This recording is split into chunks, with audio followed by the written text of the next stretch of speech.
गोपीजनवल्लभा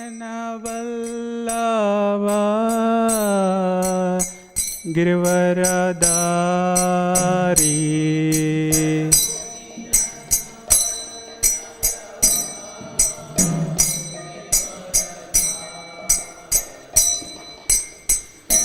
जय राधा माधव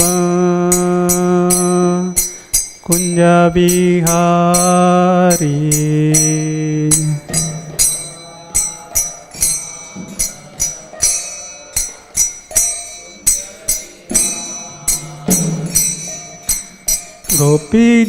गोपीजनवल्लभा गिरिवरधारी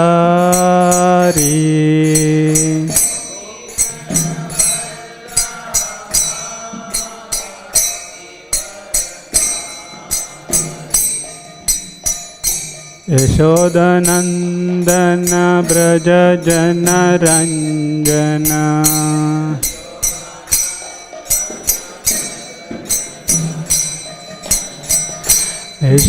यशोदनंदन ब्रज जन रंजन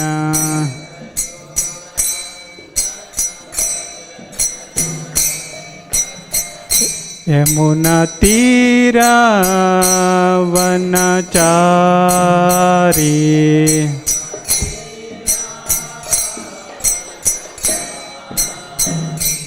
यमुना तीरा वनचारी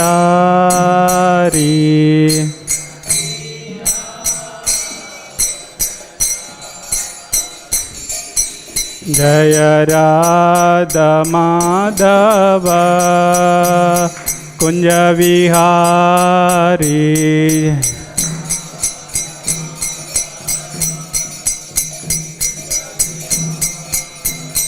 जय राधा माधव कुंज विहारी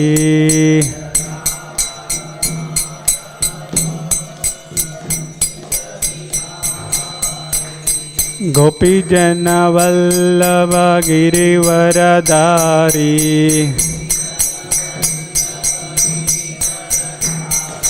यशोदनंदन ब्रज जन रंजन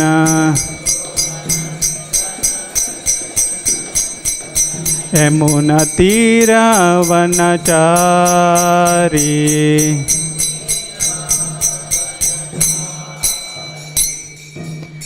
हरे कृष्ण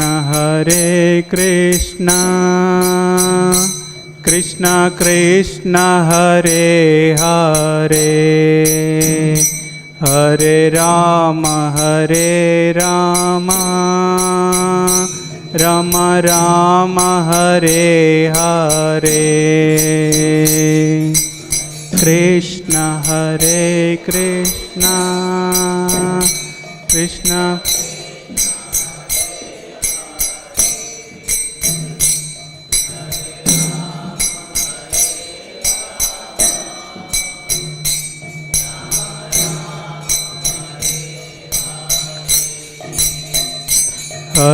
कृष्ण हरे Krishna Krishna Krishna Hare Hare Hare Ram Ram Ram Hare Hare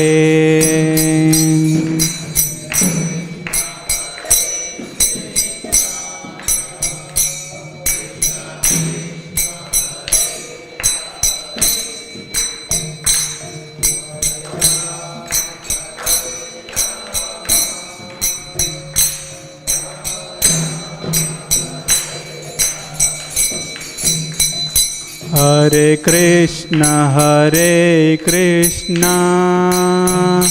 Krishna Krishna Hare Hare Hare Ram Ram Ram Hare Hare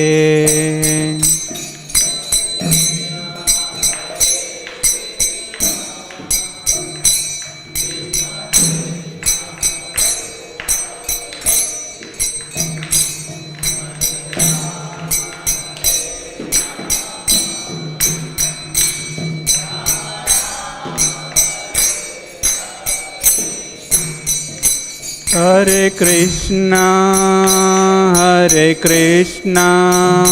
Krishna Krishna, Hare Hare, Hare Rama, Rama Rama, Hare Hare.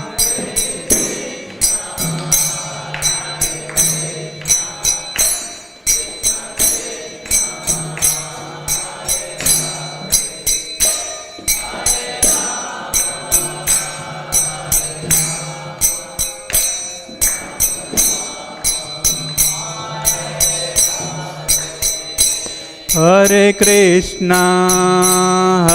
Krishna, Krishna Krishna, Hare Hare, Hare Rama, Rama Rama, Hare Hare.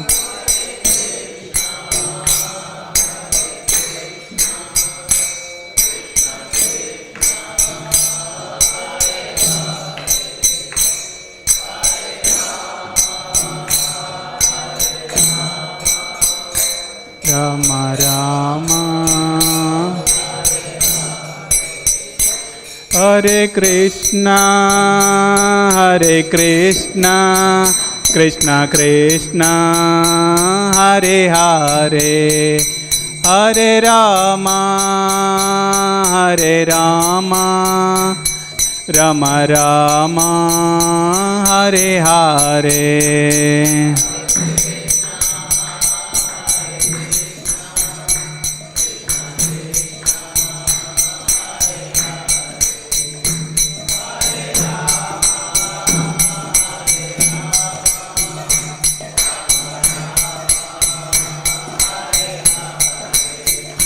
Jaya Gauranitai, Gauranitai, Jaya Gauranitai, Jaya Gauranitai, Gauranitai, Jaya Gauranitai. Jaya Radha Madhava Radhe.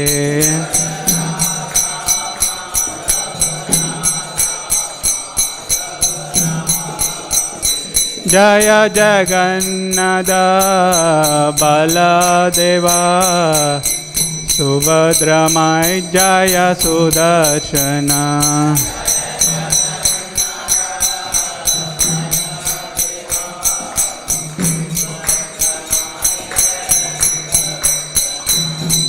Jaya Jaya Prabhupada,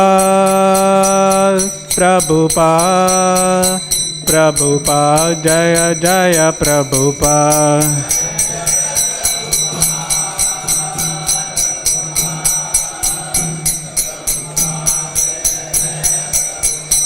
Jaya Jaya Gurudev,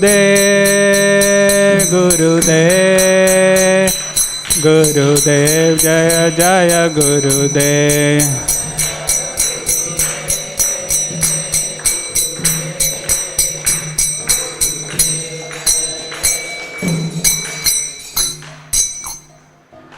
Jai Om Vishnupada Paramahamsa Parirajikacharya Ashtottara Shata Shri Srimad His Divine Grace A.C. Bhaktivedanta Swami Srila Prabhupada Ki Jai.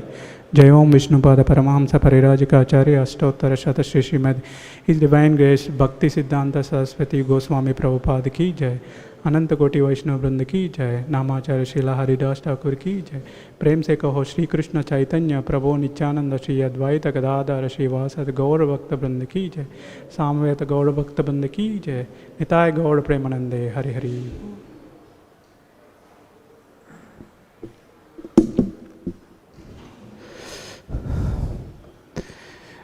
Before sitting on the Vyasasana, before Radhakant Prabhu and other elevated devotees, I don't have any qualification. I always say this, whatever the qualities that mentioned in Śrīmad-Bhāgavatam in first canto, when somebody sits on the Vyasasana, you should have those qualities.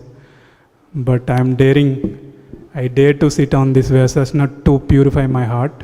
It's like when we have a muddy pipe and when water goes through that muddy pipe, that mud will be purified. Similarly, when I talk the transcendental literature of Śrīmad-Bhāgavatam, mud like my heart also get purified.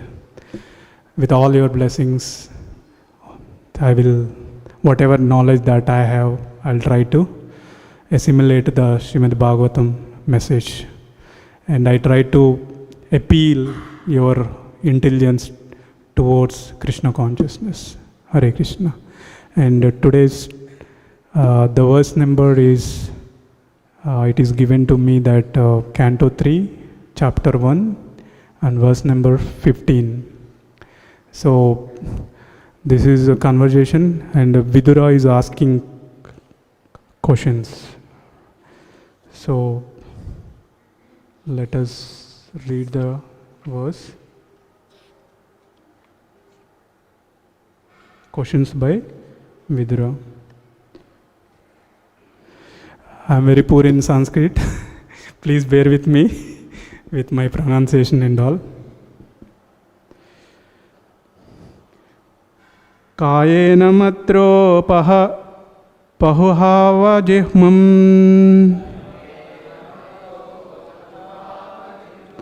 dasya sutam yadbalinaiva pustaha tasmin pratipaha parakrityaste nirvasyatyam asu purachva asanaha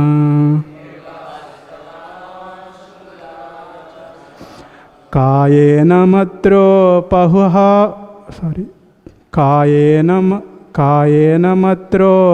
pajuhava jihmam dasyaha sutam yadabalinaiva pustaha tasmin pratipaha paraprukrityaste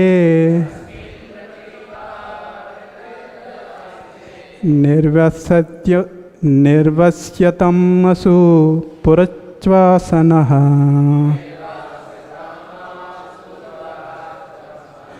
kayena matro pajuhava jihmam dasyaha sutam yadabalinaiva pustaha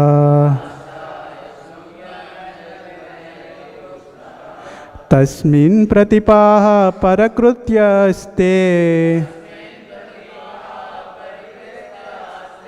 nirvasyatam asu purachvasanaha.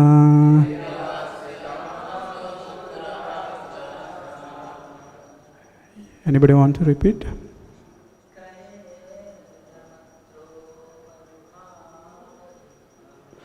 Kayena tro pajuhava jihvam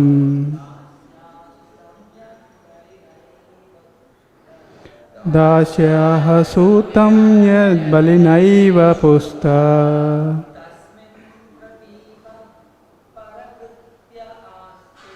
tasmin pratipa parakrityaste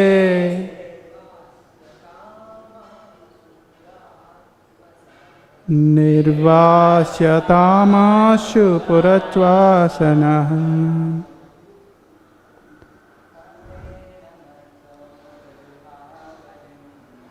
Kayena matro pajuhava jihvam dasyasuram yadbalinaiva pusta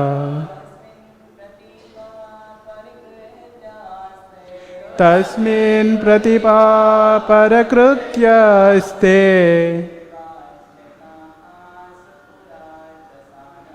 nirvasachasam purachasvasam.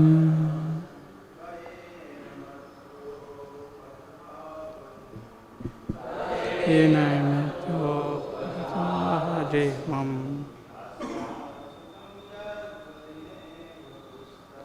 dasya sutam yadbalinaiva pusta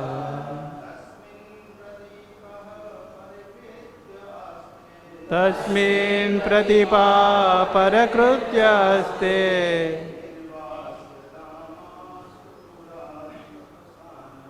निर्वासत्यम् असुपुरच्चासनम्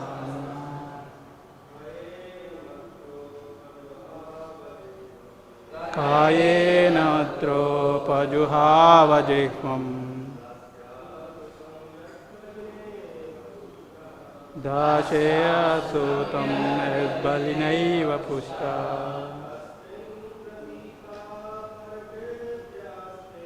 तस्मिन् प्रतिपापरकृत्यस्ते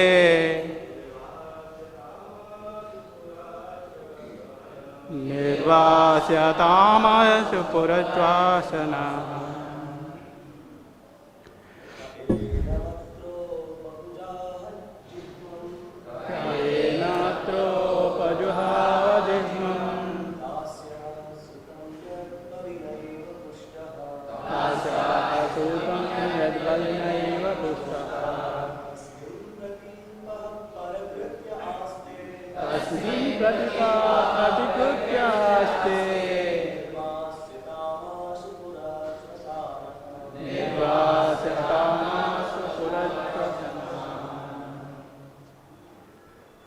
Word to word meaning ka, who, enam, this, atra, here, upajahua, called for, jihmam, crooked, dashyaha, of a kept mistress, sutam, son, yat, whose, balina, by whose substances, eva, certainly, pustaha, grown up, tasmin, unto him, pratipaha, enmity, parakrutya, enemies, interest, aste, situated,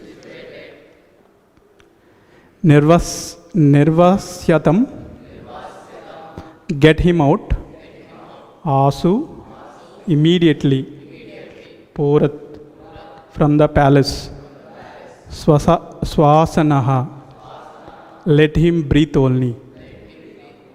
Translation and purport by Srila Prabhupada ki jai.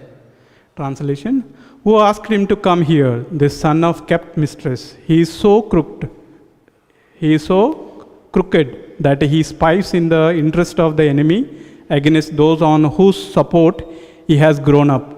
Toss him out of the palace immediately and leave him with only his breath.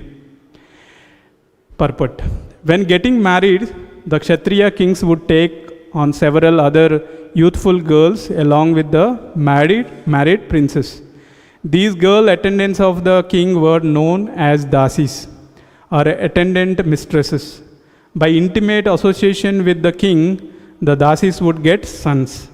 Such sons were called dasi putras. They had no claim to a royal position, but they would get maintenance and other facilities just like princes. Vidura was the son of such a dasi, and he was thus not counted among us the Kshatriyas. King Dhritarashtra was very affectionate toward his younger dasi putra brother. Vidura was a great friend and a philosophical advisor to Dhritarashtra. Duryodhana knew very well that Vidura was a great soul and a well-wisher, but unfortunately he used strong words to hurt his innocent uncle. Duryodhana not only attacked Vidura's birth, but also called him an infidel because he seemed to support the cause of Yudhishthira, whom Duryodhana considered his enemy. He desired that Vidura be immediately put out of the palace and deprived of all his possessions.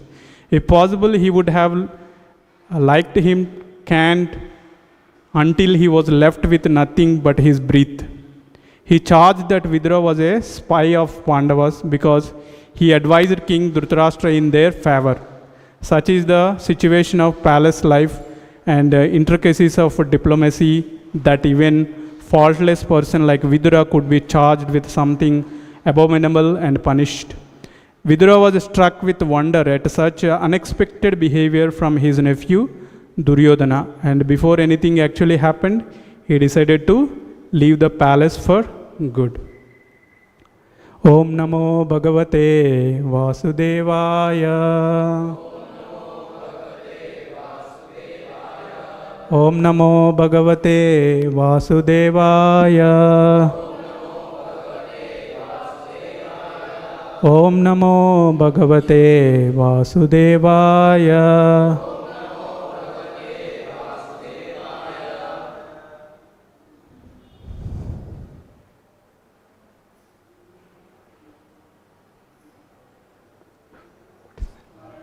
Narayanam Namaskritya Naranchaiva. You can repeat along with me. Narayanam Namaskritya Naranchaiva Narottamam Devim Saraswatim Vyasam Tato Jayam Mudire Nashtaprayeshu Abhadreshu Nityam Bhagavata Sevaya Bhagavate Uttama Sloke Bhaktir Bhavati Naistiki Krishnaya Vasudevaya Devaki Nandanaya Nanda Gopakumaraya Govindaya Namo Namaha Namah Pankajanabhaya Namah Pankajamaline Namah Pankajanetraya Namaste Pankajangriye.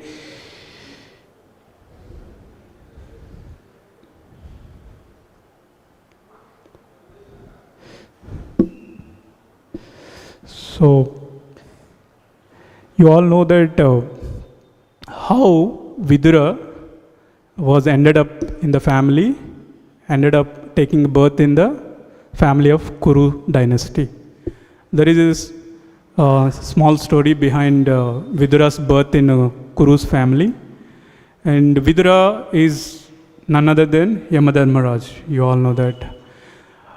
When Yamadharmaraj was giving punishment to all the people who are sinful, and one time there is an incident happened. The incident is like this. There is a Muni called Mandavya Muni. He was in an ashram, and Mandavya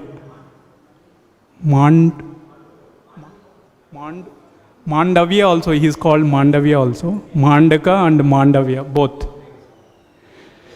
Shri Shri Nitai Gaur Chandra ki jai, Shri Shri Radha Madhav ki jai, Shri Shri Jagannath Baladev Subhadramai ki jai. So Manduka Muni or Mandavya Muni, so both, he is called in both the names. So when Mandavya Muni was in an ashram and he is in a deep meditation, and some of the thieves, a group of thieves, and they wanted to escape from the soldiers, and they hid themselves in Mandavya Muni's ashram.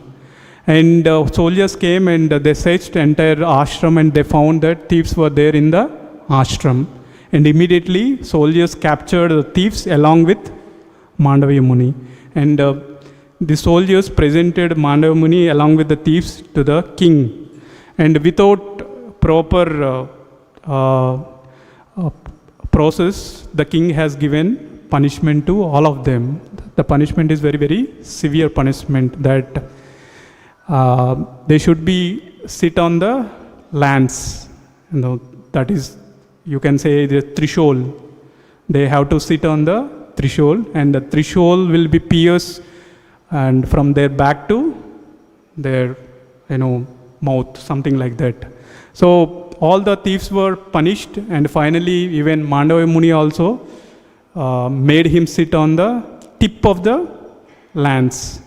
And while he was sitting on the tip of the lance, he, with his powers, he controlled that threshold, and that threshold did not penetrate it from his body. He was able to manage sit on the tip of the lance, and he could easily manage it. And that news went to the king. Immediately the king ran from his place to where Mandavya Muni was there, and he paid obeisances, and he understood that Muni was so powerful, and everybody started asking forgiveness, and the king explained that, please forgive, we don't know your powers and your spiritual strength. Please forgive us. Without knowing, we punished you. So Mandava Muni is okay with all of them, but he understood that this punishment, how this punishment has come to him. He wanted to know that. He immediately went to the place where Yamadharmaraj was there. And he asked Yamadharmaraj, on what grounds that you arranged this punishment to me? And Yamadharmaraj is so humbly, he went through all his records. Yamadharmaraj has the records of every human being. And he went through all the records and he found that Mandava Muni committed a mistake when he was a child. That he playfully pierced one of the insect through the blade of grass. So for that, he was awarded that punishment that Yamadharmaraj is explained to that. Then Mandava Muni became so furious about that. So I committed that mistake out of my childish behavior. Even I don't know what kind of act that was. That is my playful thing. For that, how come you give such a big punishment that, sitting on the tip of the lance? It is very severe punishment, right? So he became so furious and he cursed Yamadharmaraj. He cursed Yamadharmaraj as you should take a birth in the earthly planet as a Sudra. That is the story behind Vidura, that he ended up taking a birth in the Kuru's family as a Sudra. And here Prabhupada has clearly mentioned that when queen married, a princess married, along with princess, there are other maid servants also will be sent. That is also a kind of a dowry. That is also a kind of symbol, how much they are sending to the king's house. So during that time, when Vichitravirya was married, Ambika and Ambalika, and they also have received some maid servants along with Ambika and Ambalika. And you all know that Satyavati invited Vyasadeva and asked him to beget children with Ambika and Ambalika. And Ambika got Dhritarashtra, Ambalika got Pandu Maharaj. And Satyavati wanted to have one more child. And Satyavati requested Ambika to have a child with Vyasadeva. But Ambika denied and she sent her maid servant. And that maid servant begot a child of Vidura as a Vidura. Vidura took birth from the maid servant of Ambika.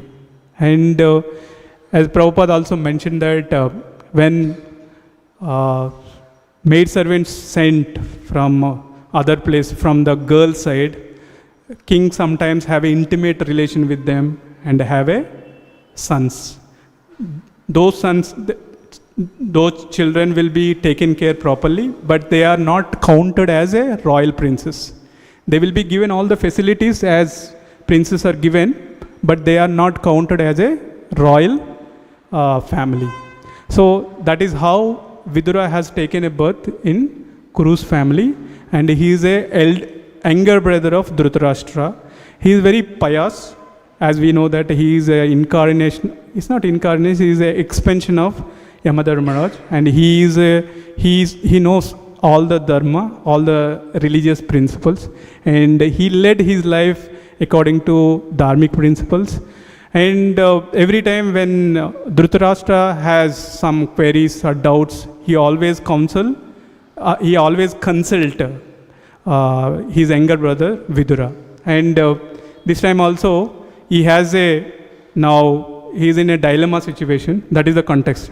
He is in a dilemma situation. Now he called Vidura to take his guidance, what we have to do. For that he called Vidura. Vidura came to the assembly, and Vidura was talking, and Vidura has given advice to Dhritarashtra that whatever the kingdom that you have taken from the Pandavas, you please give it back to them. And they're very virtuous, and Krishna is in their side. And if you give, and if you support Pandavas also, you will be able to sustain in this material world, because there are many enemies. They will scared to fight against you, because they know that Pandavas are on your side. Pandavas are very, very pious and very heroic people. So if you have Pandavas in your side, many other people will scared to come to fight with you. So you better give all the half of the kingdom to them, so that you all can be peaceful. By hearing that advice, the same assembly, Duryodhana was also there, and he became so furious. He became so upset. Duryodhana does not want to give anything to Pandavas. From childhood, Duryodhana was very envious of Pandavas. And Duryodhana made so many attempts to kill Pandavas in so many ways. But somehow, Krishna wanted to protect somebody, they cannot be killed. If Krishna wanted to kill somebody, nobody can protect them. So Krishna always wanted to protect Pandavas, and he always has given a protection for them. So that's how they have not been killed by any attempts of Duryodhana. And now they went to forest for 12 years, 1 year for incognito, and everything they have completed, and now they have come back and they are asking some portion of kingdom, so that they are Kshatriyas. As Kshatriyas, they have to rule. Kshatriyas' prescribed duty is to protect people and do the administration. For that, they have to have some place to discharge their prescribed duties. And they're asking, can we have some portion of kingdom? That Duryodhana rejected it, completely rejected. Arjuna has sent Krishna as a peace messenger to Kauravas. They don't want to have a war. Instead of, they wanted to have a compromise, so that both parties can live peacefully, and they can avoid entire war, and they can avoid entire mess that may take place during the Kurukshetra war. So Yudhishthira Maharaj could see that. He has a vision that what will happen if war happens, even Pandavas also. But Duryodhana did not listen that, and he wanted to have a war, because he is driven by a mode of passion. Here Prabhupada is mentioned beautifully that he knows that, what he knows that Duryodhana, here Duryodhana knew very well that Vidura was a great soul and well-wisher, but unfortunately he used strong words to hurt his innocent uncle. Sometimes, in many times it happens in every one of our life that we wanted to do something. We wanted to do something like we wanted to come to Mangalarati every day, but some force will stop us to not to attend the Mangalarati. Isn't it? There are many things we wanted to do, but some force always blocking us to not to do that activity. Isn't it? There are many activities in every one of life, right? And even sometimes we don't want to do it, many things, but some force make us to do it. Isn't it? Did you observe that? It happens, right? For example, I want to read Bhagavad Gita regularly every day. I wanted to do it. But some force pull me back not to read. Some things I don't want to do it. Like I don't want to watch mobile. I don't want to, be around the mobile most of the times. I want to get rid of the mobile. But some force, force me to be around the mobile most of the times. It happens, right? So Arjuna is asking, what is that? Krishna, please tell me, what is that force that which I don't want to do, but still I will do? And I want to do, but the force did not allow me to do. What is that reason? Can you please explain? He said in the, if you read the Bhagavad Gita, chapter 3, Karma Yoga, towards end of the chapter 3, Arjuna asks this question and Krishna answers. Krishna answers like Sri Bhagavan Uvacha, Kamesha, Krodesha, Rajaguna, Samudbhaha, Mahashano, Mahapapma, Vidyenam, Yaha, Vairinam, right? So he is saying that lust only. Supreme Personality of Godhead said, lust only, which is born out of contact with material mode of passion, and later it transforms into wrath, krodha, and that is the biggest enemy in this world. That is the biggest enemy in this world for any one of us. If we understand that enemy and if we are able to properly deal that enemy, then our spiritual progress will be hassle-free path. But we often overlooked and we are carried away by our material desires. We don't recognize that we are carried out by our personal desires. So it is so happen for every one of us, unless we sit back and see that what is the reason that we are going away from spiritual path. So even Krishna also says in the second chapter, Daito Vishyan Pumsha Sangas Teshopojayate Sangat Sanjayate Kama Kamat Krodha Abhijayante. Kamat Krodad, next verse. Krodad Bhavati Sammohat Smruti Vibraha. And Smruti Brahmshad Buddhinashat Vinashyati. So it happened. Krishna already given a sequence how the fall down will happen. The fall down begins, even in this case, Duryodhana, let us take Duryodhana's case. Duryodhana is constantly thinking about having a superpower. He has already some power. He has given some portion of kingdom. He can rule that. But he wanted to have entire power. He doesn't want to give any power to Pandavas. So he, autocracy, he should not be asked by anybody. He wanted complete grip on entire kingdom. That is the, material desire that he wanted to fulfill. He is driven by passion, anger, and respect for honor, attachment for role, attachment for prestige, false prestige. These are all driven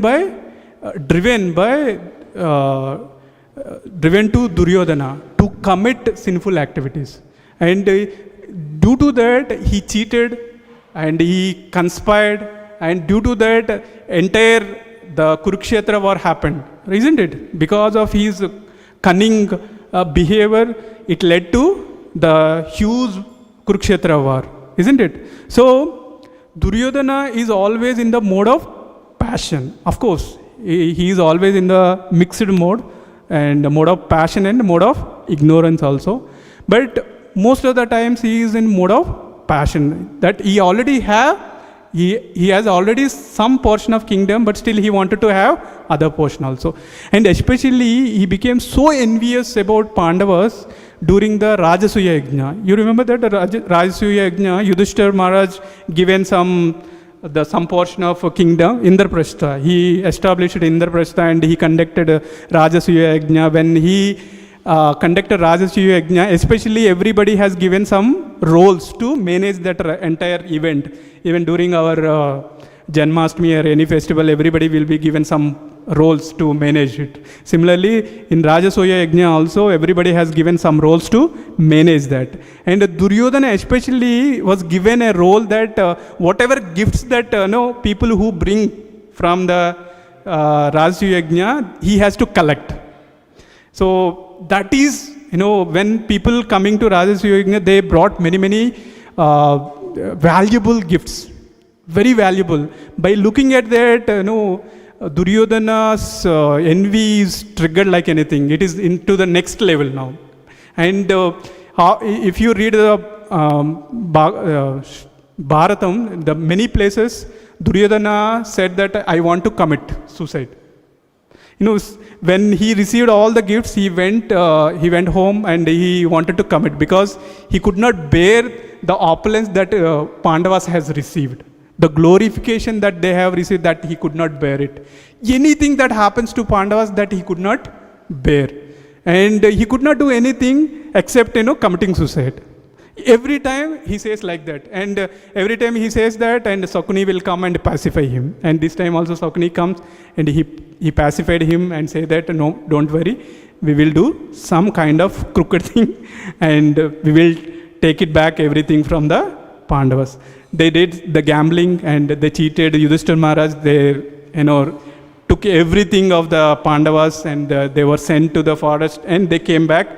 And why I'm telling that, when somebody is a mode of passion, they lose or they lost the discriminatory power. They will not be able to understand what they are doing it. So it happens to Duryodhana also, because he always wanted to have a bigger power than what he has. That is the motivation always drives him to cheat or conspire or whatever the cunning things that he has done. That is the reason. And that is the one example, Prabhupada, this is given in the purport. And other examples also we can see in the Daksha episode. You all know that Daksha episode, Canto 4, it is mentioned. King Daksha is very pride and anger, right? When he is one of the Prajapati, very powerful Prajapati. When he enters into sacrificial ceremony, everybody stood up and honored him, and they paid obeisances to Daksha. But one person did not pay obeisances, that is his son-in-law, Lord Shiva. And he was in the deep meditation. He did not even notice that Daksha has entered the sacrificial ceremony because he was in a meditation. And he took that as an offense. And with the great, he was blinded, completely blinded by the false prestige and expecting respect and attachment for the results of his sacrificial ceremony. And he cursed to Lord Shiva. And also he conducted a different sacrificial ceremony, and he did not invite Lord Shiva. And Lord Shiva's wife Sati is out of love for his father. She went and she attended, but in every way, whatever possible way that Daksha can insult Lord Shiva, he did it. And that Sati could not bear. And out of pain and anger, she ended her life. The moment the Lord Shiva came to know that Sati has ended her life, immediately his all associates attacked Daksha's sacrificial ceremony, and they messed up completely. They destroyed everything. See, here we can understand one thing, that a Vaishnava's behavior, when Vaishnava is offended, he does not take it as it is a offense.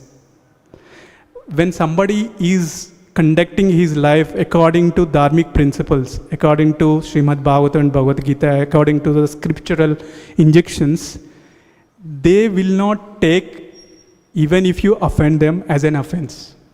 But people who are driven by material motives, like here, Daksha is he is driven by material motives. That is the reason he took as an offense. Whereas Lord Shiva did not take as an offense. He was so peaceful. Even he shouted at him, he insulted in public, but he did not feel anything. But he took the offense when Sati committed suicide. Even Vaishnavas also, when some other Vaishnava is offended, they will take it very seriously. We also, while we are practicing Krishna consciousness, when somebody is offended, some other Vaishnava is offended, we should also take seriously. But when it is offended to us, we should not consider that as an offense. That is the Vaishnava etiquette. So that's how Daksha is infuriated by Lord Shiva's behavior, but later, everything happened that Lord Shiva's associates came and destroyed everything. Then he realized and he took the forgiveness and everything that happens. So what is the underlying message here Daksha is completely moved with the mood of passion. So he's expecting respect from Lord Shiva. So that triggers, sinful reactions in every one of, how sinful things will happen when we have a material motives, and when we wanted to fulfill those material motives, we commit sinful things, sinful actions.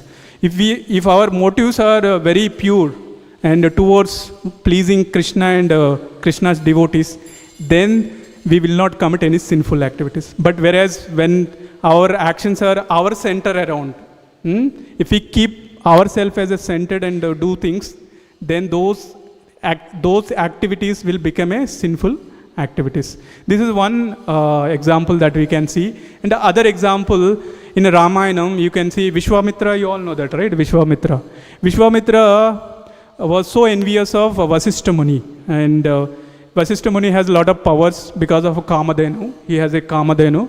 And when Vishwamitra Muni went to Vasishtha Ashrama with many soldiers, Vasishtha Muni could easily serve all of them. Then Vishwamitra Muni understood that Vasishtha has a Kamadhenu and he has a lot of powers.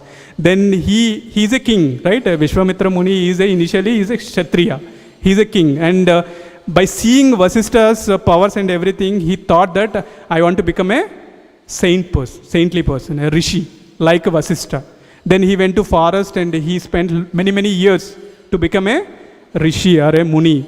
Then but his motives are, one is envious towards Vasishtha Muni, and the second thing is he wanted to have a power more than Vasishtha.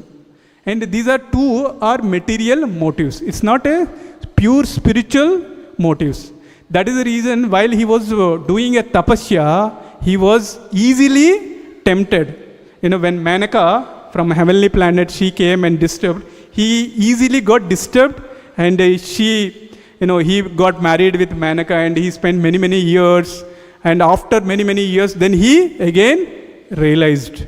This time he is strongly determined, renowned determination. He went again to forest and did a many years tapasya, and he became like a Muni. What do you say that? Vishwamut.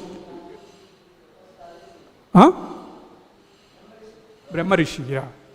He became a Brahma Rishi. So before he did tapasya, but that motive is material motives.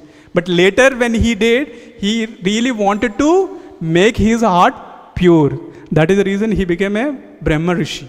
So this is the point. Whenever we do any activity, we always have to check what is our intention of doing that activity. If our intention is not fulfill Krishna or Krishna's devotee, or please Krishna or Krishna's devotee, then expect there will be a result out of that activity. That same result will bind you in this material world. That's how we will abuse ourselves.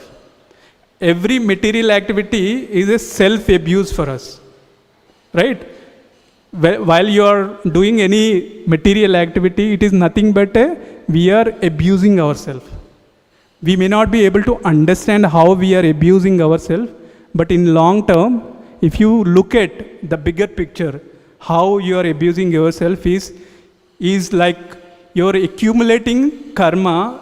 That same karma will bind you in this material world, and that same karma will make you suffer in this birth and death cycle. Janma mrutu jara vyadhi. So that is one example that we can see from Ramayana. And the other example in same Ramayana, Ravana is always in the mode of passion. Of course, he has ignorance also, but most of the time he is driven by mode of passion. He has a good wife, Mandodari, but he wanted to have Mother Sita also has his wife. So this is the passionate desires. When you are driven by passion, these are the desires will come. You already have something, but you wanted to have something else also. So when Ravana wanted to have Sita, he did many things to kidnap Mother Sita. He kidnapped finally when he came returned to Lanka. He kept Sita Devi in Ashoka Vanam, and where she was given all the facilities. And Vibhishna is his younger brother, and Vibhishna came to Ravana many times after he kidnapped to Mother Sita. He came to Ravana and gave many advices. You have done a wrong thing, and you don't know about the power of Supreme Personality of Godhead Ramachandra. You please go back and hand over Mother Sita to Rama. But he did not listen. And he kicked on the chest of Vibhishna, by hearing the advice that he has given to Ravana. And Ravana is always driven in the mode of passion. See, the same brother in the same family, then another brother is there. He is a Vibhishna. He is always driven by mode of goodness. That is the reason he is able to discriminate what is right and what is wrong. But when we are driven by mode of passion, we will lose our discriminatory power, and we will be completely blinded, and we don't even know how we are acting and what are the reactions that may come up in our life. Also, we will not able to think. So that is the situation when we are in the mode of passion. And one more example that we can see in the Shastras itself, that is Chitraketu, right? King Chitraketu. He always, he transferred from mode of passion to realization. So in the mode of passion, he always wanted to have a son, because he doesn't have a son. He wanted to have his family, his dynasty to go on after his departure. But he did not. Unfortunately, he married so many wives, but he did not have sons. So he was always lamenting, and finally he got some help from Angira Muni, right? Angira Muni and Narada Muni. And they said, Narada Muni and Angira Muni warned him that, you don't have any sukruti or any karma, payas karma in your bank balance to have a son. So you better leave that desire. But Chitraketu is so persisting on the desire of having son. And finally, by seeing that situation, Narada Muni and Angira has given some benediction boons to Chitraketu, and they also said that you are going to have a son, but he will cause for your happiness and the distress also. And that is the reason his son's name is Harsha Shoka. And he was born, and he was so happy, and he is spending all time with his newborn baby, and he's every day he's coming so early from the kingdom, and he's spending from the assembly, and he's spending a lot of time with his son. And it is happening one day, the co-wives of his first wife and envious of the wife who has given birth to the son, and they somehow managed and poisoned the son, and son was killed. Again, now Chitraketu has come to a stage of lamenting that he lost his son. And see, now he was so passionate to have a son, and that same passionate mood end up with a distress. In the Bhagavad Gita 14th chapter, in 7th verse, I think 27th, I don't remember, 14.7 I think, right? And Krishna says that whatever activities that we do in the mode of passion will result distress, or will end up with distress only. If you see all the scriptural reference, either it Vishwamitra Muni or Duryodhana or Ravana or Chitraketu, all there end up with distress only. So when we are having mode of passion, when we are working in the mode of passion, expect that we will end up with distress, disappointment, frustration. These are the negative emotions will experience. So here Prabhupada is saying that although Duryodhana knew, what he knew? He knew that Vidura is a good person and well-wisher of Kauravas. Still, he could not control. He could not control because underlying there is a desire for enjoying, desire for having the kingdom, desire for having the power. That drives him. Even he knows that he should not shout at Vidura, he shouted at Vidura. So these are the things will happen when we are situated in the mode of passion. And forget about a mode of ignorance. And we don't know what we are in a situation also. Like, this is always I will tell that when we are in the mode of passion, Ravana wakes up in us, every one of us, right? And when we are in the mode of ignorance, Kumbhakarna wakes up in us. When we are in the mode of goodness, who will wake up? Vibhishana. So, what is the reason for this? The reason is we think that we are the doers. We are the enjoyers. And we want to have a complete autocracy. When you think like that, you also expect that you will have a problems in your life. So, Krishna consciousness is a journey. The journey, how Chitraketu has transformed from passion to goodness, realization, right? He was having a son, he had a son, and he lost the son, and he realized by hearing the voice from his own son, right? He woke up, and after he left, and Angira Muni and Narada Muni did some magic, and the son came up, and he started talking with Chitraketu. Who are you? He asked, who are you? I have many, many births. I passed many, many births. I had many fathers, material fathers. And my real father is Supreme Personality of Godhead, he said. Then he realized it. This is the journey from Kama to Krishna consciousness, Prema. Kama to Prema is nothing but Krishna consciousness. Okay? This is what, probably I want to briefly touch upon from the purport and the translation. And today is a very auspicious day of the disappearance day of three acharyas. One is Raghunath Das Goswami, and Raghunath Bhatta Goswami, and Krishna Das Kaviraj Goswami. So we will briefly touch some glorifications of these acharyas. And can I connect this too?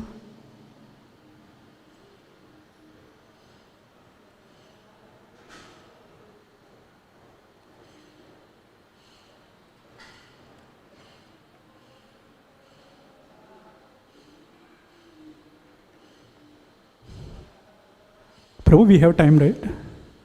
Half an hour? Not half an hour, definitely. How much time we have?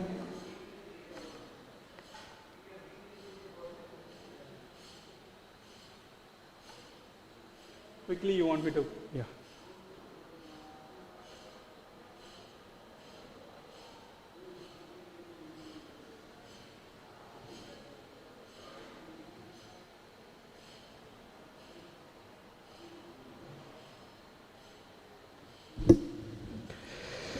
So we'll discuss about Raghunath Das Goswami. First, he is the elder among three of them, Raghunath Das Goswami.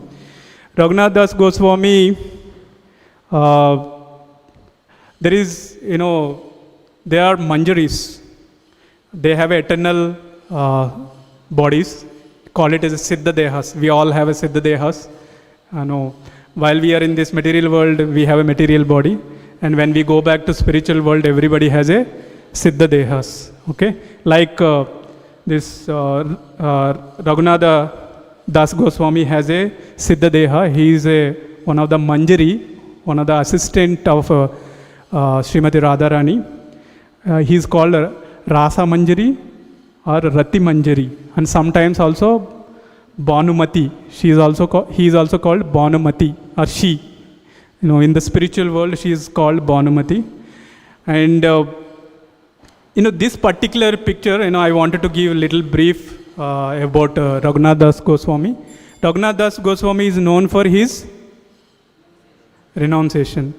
And while he was in Puri, and somehow he escaped from his family after Panihati festival, he escaped and he reached to Jagannath Puri, and where he stayed with Mahaprabhu 18 years.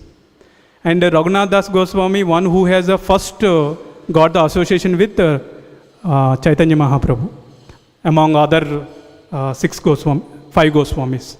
Raghunath Das Goswami, one who got the first association with Chaitanya Mahaprabhu.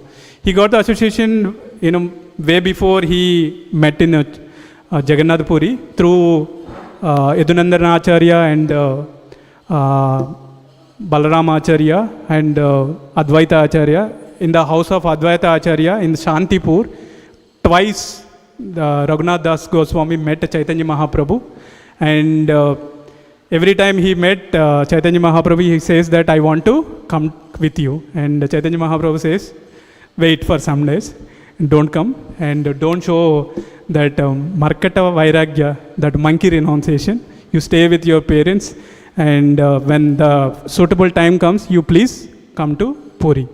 So he always says that he listens, and but he always does his own attempts. And finally Panihati festival happened. After Panihati festival, somehow he got the blessings from Lord Nityananda Prabhu, and after that he left from his home and reached Jagannath Puri. In Jagannath Puri, if you see this picture, there is some place in the Jagannath Puri temple.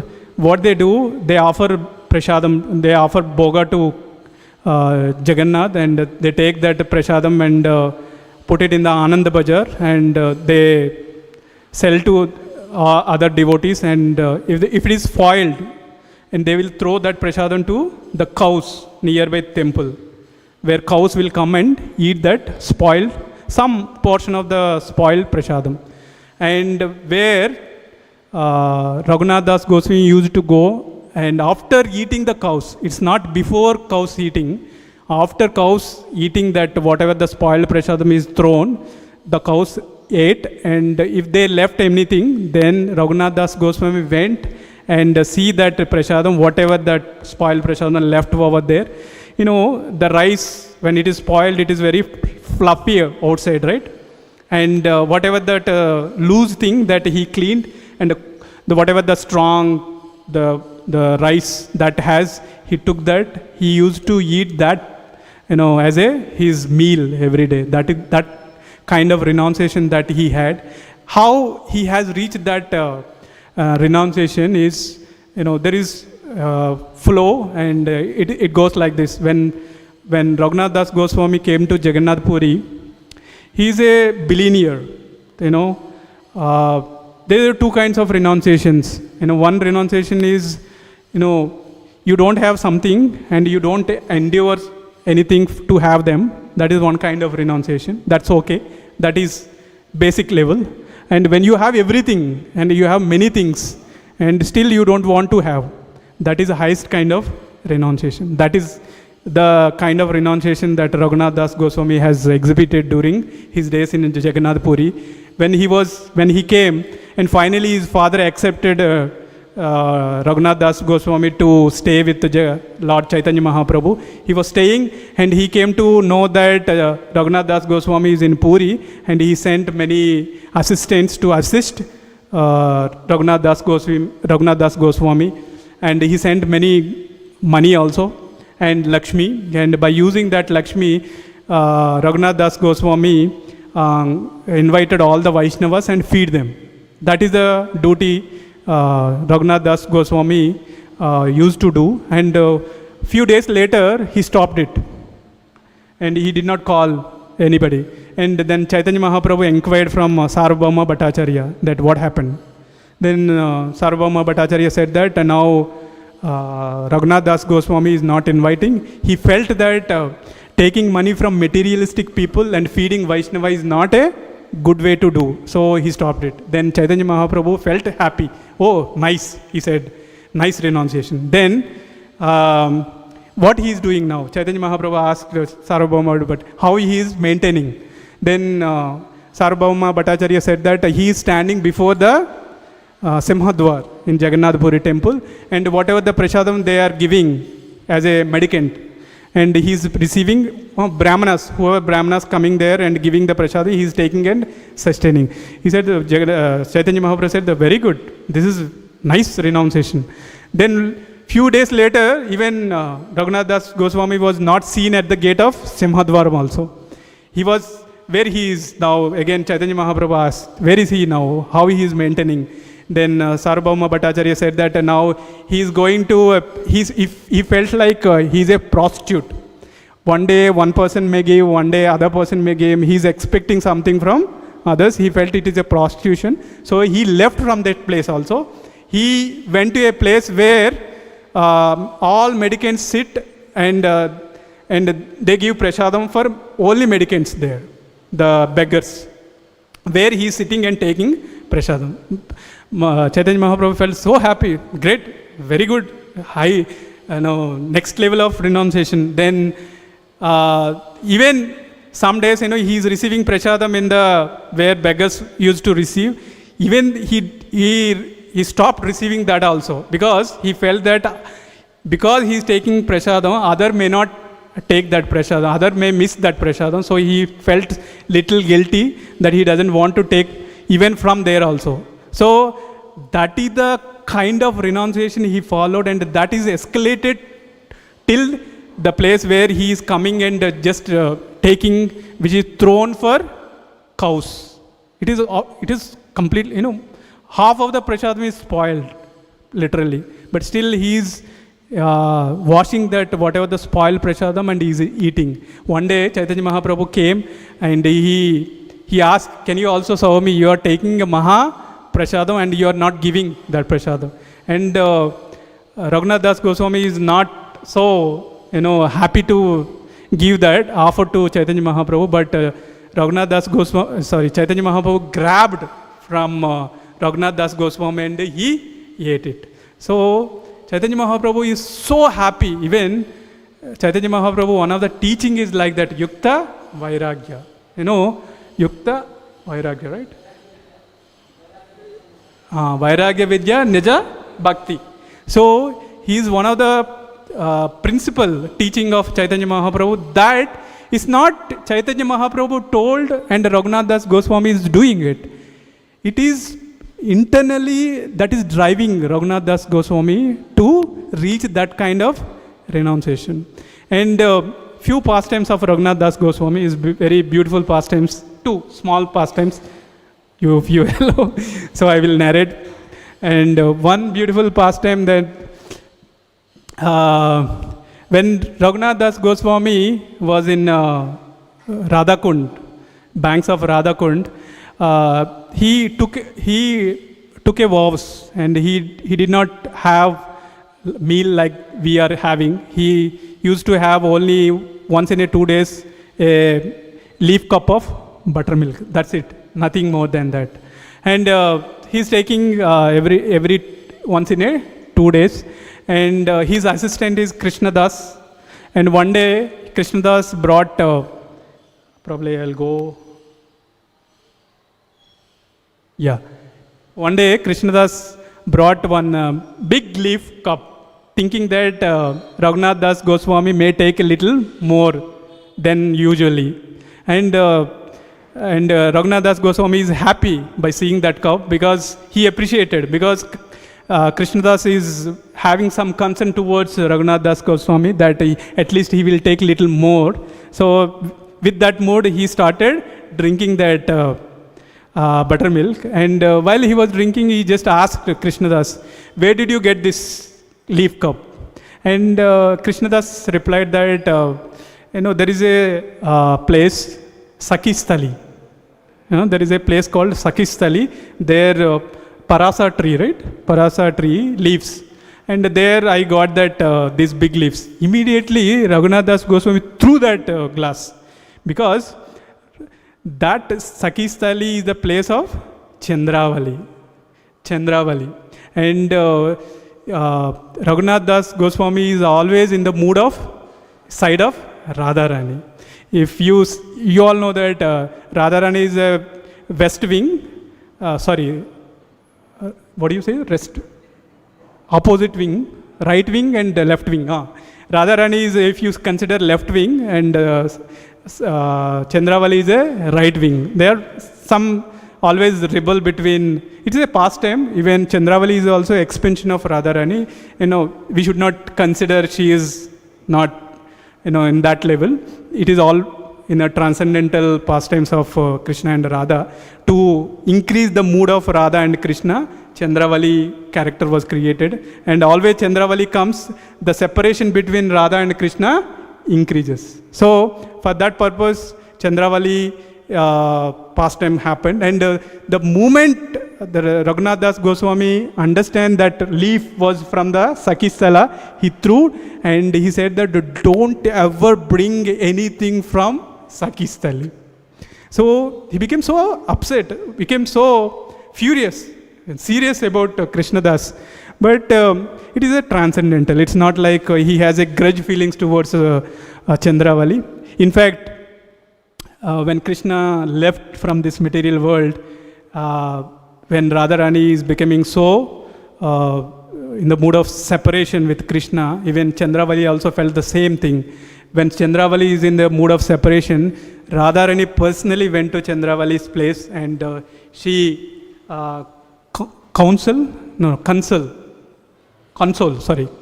Chandravali because she understands the feelings of separation with Krishna. She has many feelings, forget about her feelings, but she is empathizing the feelings of Chandravali.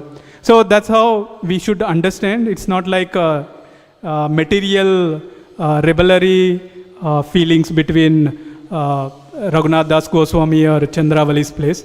And one time, when Raghunath Das Goswami sitting in the Radhakund, at banks of Radhakund, and he was time to time he reads all the scriptures which was written by Sri Rupa Goswami.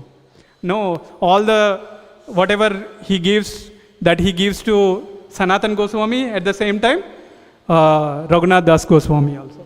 There is one Lalita Madhava. There is one book written by Rupa Goswami, Lalita Madhava. That book is given to Raghunath Das Goswami and asked him to read, and proofreading kind of thing. And he was reading, and slowly he entered into the mood of separation. This Lalita Madhava is basically Radharani feelings towards Krishna, separation feelings. So while he was reading, his health becoming weaker and weaker, because he is completely into the mood of Radharani. Because the separation feelings he is feeling, though he is not into that, but he is feeling, and his health is debilitating. And he became weaker and weaker, and one day he was detected by Sri Rupa Goswami. And he becoming weaker, then he immediately asked that to return that book, and he took that, and he gave a different book. That book name is Danakeli. No. This is tax pastimes of Krishna and Radharani. That is very funny pastimes of Radha and Krishna. Then he recorded by hearing all those, and he came up with a book also. He has written a book on the tax pastimes of Radha and Krishna.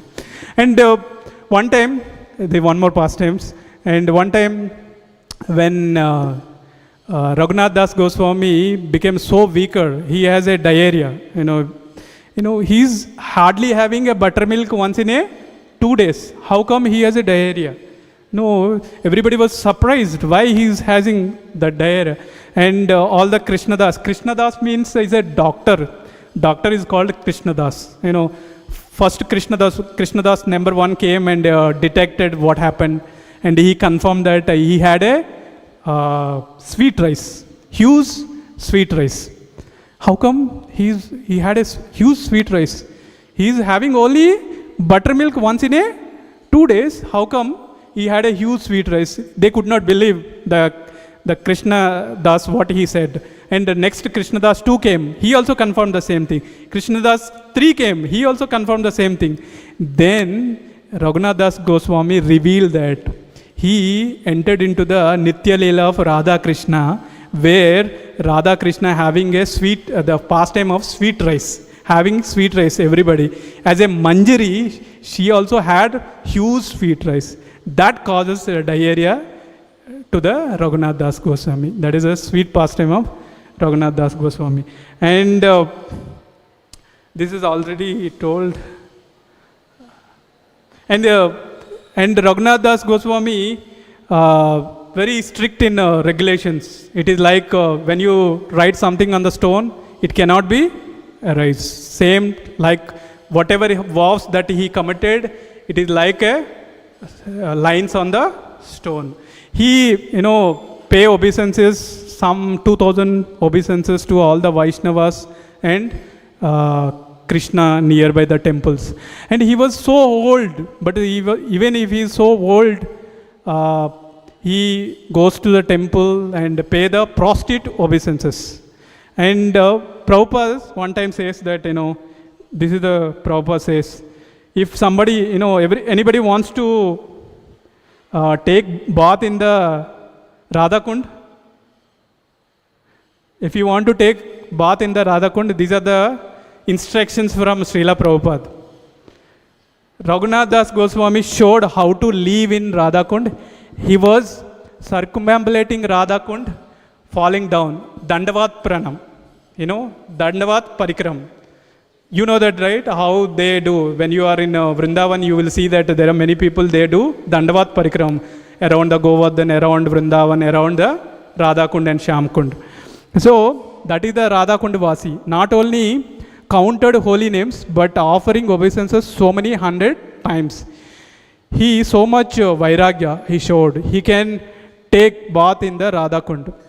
If you want to take bath in Radha Kund, Prabhupada is asking us to follow the way Raghunath Das Goswami followed. Then you are eligible to take the bath in Radha Kund.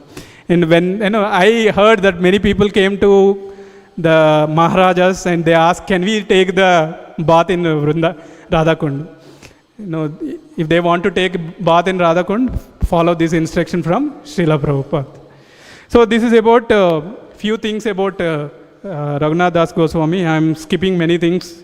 I am going ahead towards at the Raghunath Bhatta Goswami. Raghunath Bhatta Goswami is Raga Manjari in eternal pastimes of Krishna and Radha and Krishna. So Raghunath Bhatta Goswami, his father name is Tapan Mishra, and when in brief, I am skipping many details. When Tapan Mishra was in Bengal, and one day a Brahmana came in his dream and said that go and meet Nimai Pandit. That time Chaitanya Mahaprabhu still as a Nimai Pandit, and you will come to know objective of your life, ultimate goal of your life. Then Nimai Pandit, Tapan Mishra woke up and he went to where Nimai Pandit was there, and he met Nimai Pandit and he took the Deksha, Harinam Deksha, and he said that I want to dedicate my life to you. But Nimai Pandit said that no, you go to Varanasi, you stay there. Then his heart broken, but it is the instruction of Nimai Pandit. He could not say no, and his entire family moved from Bengal to Varanasi. And by the time Chaitanya Mahaprabhu understood that, he will also travel to Varanasi, and where he will give instruction to Sanatan Goswami. So he want to have some service from Tapan Mishra. That is the reason he asked Tapan Mishra to shift from Bengal to Varanasi. He moved along with his family, and after moving there, he begot a child named called Raghunatha Bhatta Goswami. And every time he asked his father that when I will meet Nimai Pandit, when I will meet Nimai Pandit. He keep asking when Nimai Pandit will come.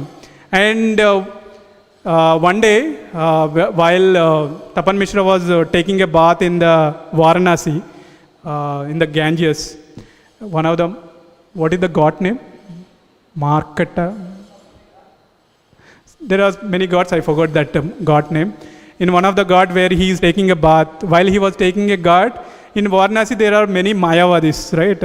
Usually Tapan Mishra did not hear any glorification about Krishna. But that day, while he was taking a bath, there is a huge roaring Sankirtana is happening. Everybody is dancing and on the one of the ghat.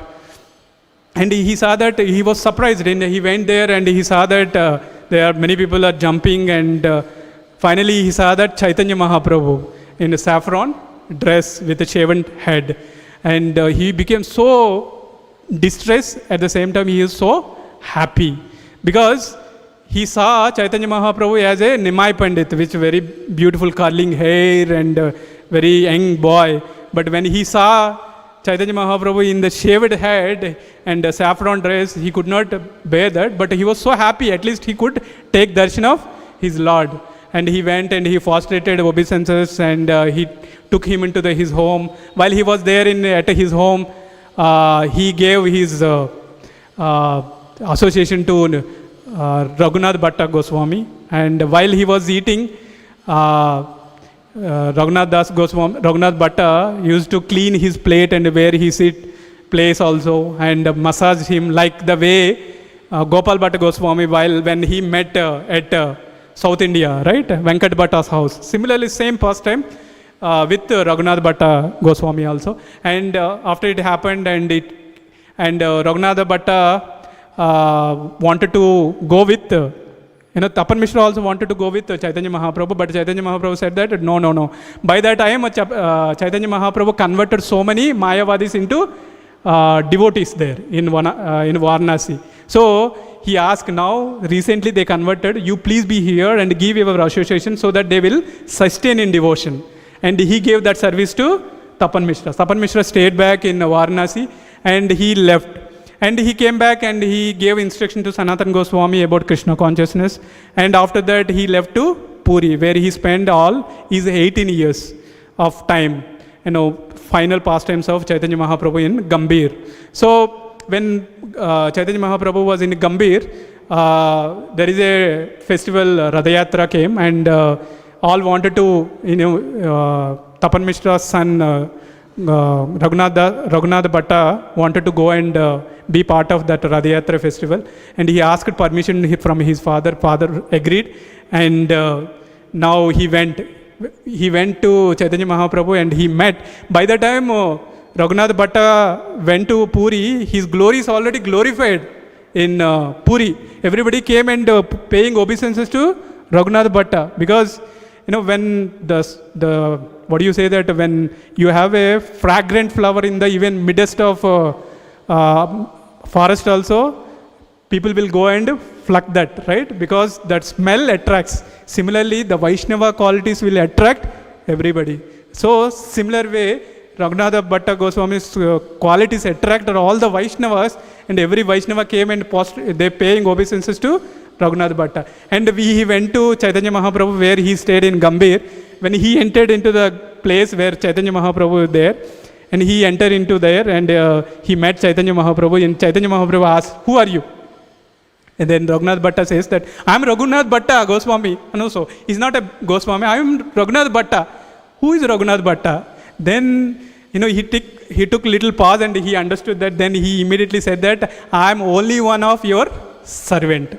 Then immediately Chaitanya Mahaprabhu accepted Raghunath Bhatta, and he stayed 8 months in Gambhir along with Chaitanya Mahaprabhu. During those times, he used to cook and even do kirtans also. He is very expert in cooking, and one of the reason, and he is also expert in singing the Śrīmad-Bhāgavatam in 4 tunes. He is often compared with the cuckoo bird. How cuckoo bird will sing, similar way even Raghunath Bhatta sings. And when he was doing kirtan of Śrīmad-Bhāgavatam, tears flow from his eyes, and those tears will wet the pages of Śrīmad-Bhāgavatam. And people will came and requested him to stop it. So that is the absorption when he recites the Śrīmad-Bhāgavatam. And he is very, that powerful Acharya in our disciplic succession. And I am skipping many details. And coming to Krishnadas Kaviraj Goswami, he's also contributed so much literary work for our Krishna consciousness. And the topmost literary work, that is, what is that? Chaitanya Charitamrita.